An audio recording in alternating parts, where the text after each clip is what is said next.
আচ্ছা, স্ট্র্যাটেজি বা কৌশল এই শব্দটা শুনলেই কেমন যেন একটা জটিল, ভারী কি ব্যাপার মনে হয়, তাই না?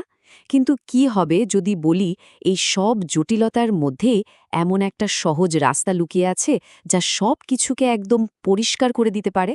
চলুন আজ আমরা সেই সহজ কিন্তু অবিশ্বাস্য রকম শক্তিশালী পথটাই খুঁজে বের করার চেষ্টা করি। বিজনেস স্ট্র্যাটেজির দুনিয়াটা আসলেই একটা গোলক ধাঁধার মতো। মানে এত সব নিয়ম কানুন, এত সব ফ্রেমওয়ার্ক, সত্যি বলতে কি প্রথমবার দেখলে যে কেউ একটু ঘাবড়ে যেতে পারে। আর এই জটিলতার উৎসটা কোথায়? ওয়েল, অনেকটা এই ধরনের পাঠ্য বইগুলোতে। মানে ছাত্রছাত্রী হোক বা বড় বড় প্রফেশনাল, সবাইকেই যেন এই রকম পাতার পর পাতা জটিল সব তথ্য আর কাঠামোর মধ্যে দিয়ে যেতে হয়। শুধু একবার এই নামগুলোর দিকে তাকানো যাক: PESTEL framework, logical incrementalism, kaizen costing, সোয়াট অ্যানালিসিস, পোর্টার্স 5 ফোর্সেস।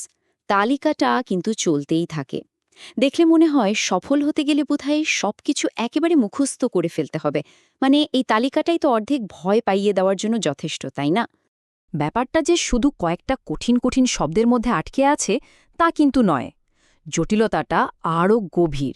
একটা কোম্পানিরই দেখুন না, একেবারে টপ লেভেল বা কর্পোরেট স্তর, তারপর আছে বিজনেস ইউনিট লেভেল, আর সবশেষে ফাংশনাল লেভেল। প্রত্যেকটা স্তরের জন্য আবার আলাদা আলাদা স্ট্র্যাটেজি ভাবা যায়।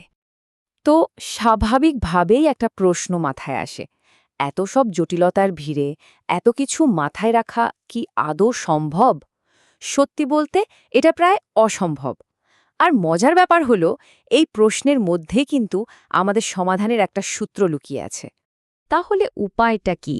কিভাবে এই গোলকধাঁধা থেকে বের হওয়া যায়? শুনলে হয়তো একটু অবাক লাগবে, কিন্তু এর সমাধানের জন্য আমাদের পিছিয়ে যেতে হবে প্রায় ৭০০ বছর, এক চতুর্দশ শতাব্দীর একটা দারুণ সহজ নীতির কাছে। এর নাম হল অক্কামের রেজার। রেজার বা খুর নামটা কিন্তু দারুণ, কারণ এটা অপ্রয়োজনীয় জটিলতাকে ছেঁটে ফেলার কাজ করে। এর মূল কথাটা একদম সোজা। যখন কোনো কিছুর জন্য একাধিক ব্যাখ্যা থাকে, তখন যে ব্যাখ্যায় সবচেয়ে কম অনুমান করতে হয় সেটাই সম্ভবত ঠিক। সোজা কথায় সহজ সমাধানই সেরা সমাধান। চলুন একটা খুব সাধারণ উদাহরণ দিয়ে ব্যাপারটা বুঝি। ধরুন দুটো গাছ মাটিতে পড়ে আছে। এখন এর কারণ কি হতে পারে? একটা ব্যাখ্যা হতে পারে যে দুটো উল্কাপিণ্ড আকাশ থেকে এসে ঠিক ওই দুটো গাছের উপর পড়েছে, তারপর তারা ধাক্কা খেয়ে উধাও হয়ে গেছে। বেশ নাটকীয়, তাই না? আর দ্বিতীয় ব্যাখ্যাটা হলো খুব জোরে ঝড় হয়েছিল। অক্কামের রেজর কি বলবে? অবশ্যই দ্বিতীয়টা, কারণ এখানে কোনো কল্পনার আশ্রয় নিতে হচ্ছে না। এটাই হলো সরলতার শক্তি। তো এই সহজ চিন্তার নীতিটা কি শুধু তত্ত্বের মধ্যেই সীমাবদ্ধ? একদমই না। চলুন এবার আমরা বাস্তব পৃথিবীর সবচেয়ে বড় উদাহরণটার দিকে তাকাই। ওমাহার অরাকল বলে পরিচিত ওয়ারেন বাফেট, উনি যেন এই সরলতার নীতির এক জীবন্ত মাস্টার ক্লাস। বার্কশায়ার হ্যাথওয়ের সিইও হিসেবে ওয়ারেন বাফেট বছরের পর বছর ধরে মার্কেটকে পেছনে ফেলে এসেছেন। কিন্তু কিভাবে? ওই যে আমরা শুরুতে দেখেছিলাম বিশাল সব তথ্যের তালিকা, ওগুলো ব্যবহার করে? না, তার সাফল্যের রহস্যটা লুকিয়ে আছে মাত্র কয়েকটি সহজ মূল নীতির উপর অবিচল থাকায়। তার বিনিয়োগের মূল দর্শনটা কি? তার গুরু বেঞ্জামিন গ্রাহামের থেকে শেখা এই আইডিয়াটাকে বাফেট একটা অসাধারণ উপমা দিয়ে বুঝিয়েছিলেন।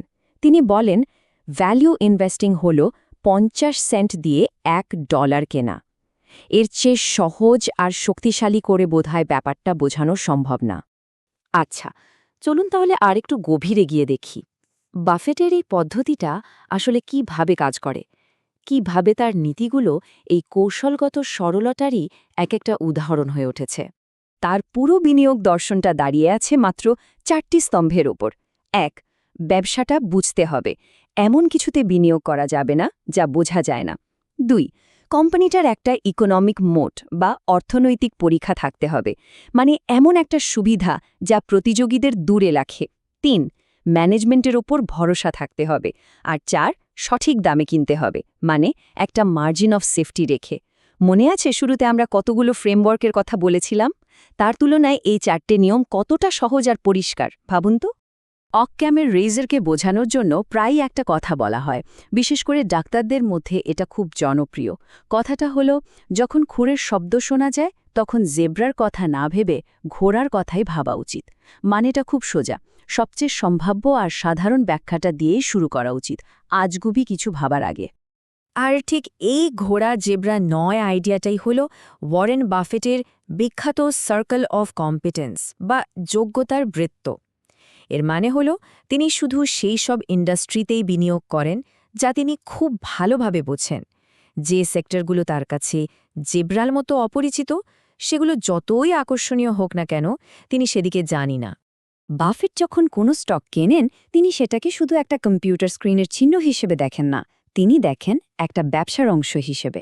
আর তাই তিনি বিনিয়োগ করেন দীর্ঘ সময়ের জন্য। বাজারের প্রতিদিনের ওঠানামাকে তিনি পাত্তাই দেন না। তার তো একটা বিখ্যাত উক্তিই আছে, আমাদের সবচেয়ে পছন্দের হোল্ডিং পিরিয়ড হলো চিরকাল। তাহলে আমরা কি দেখলাম?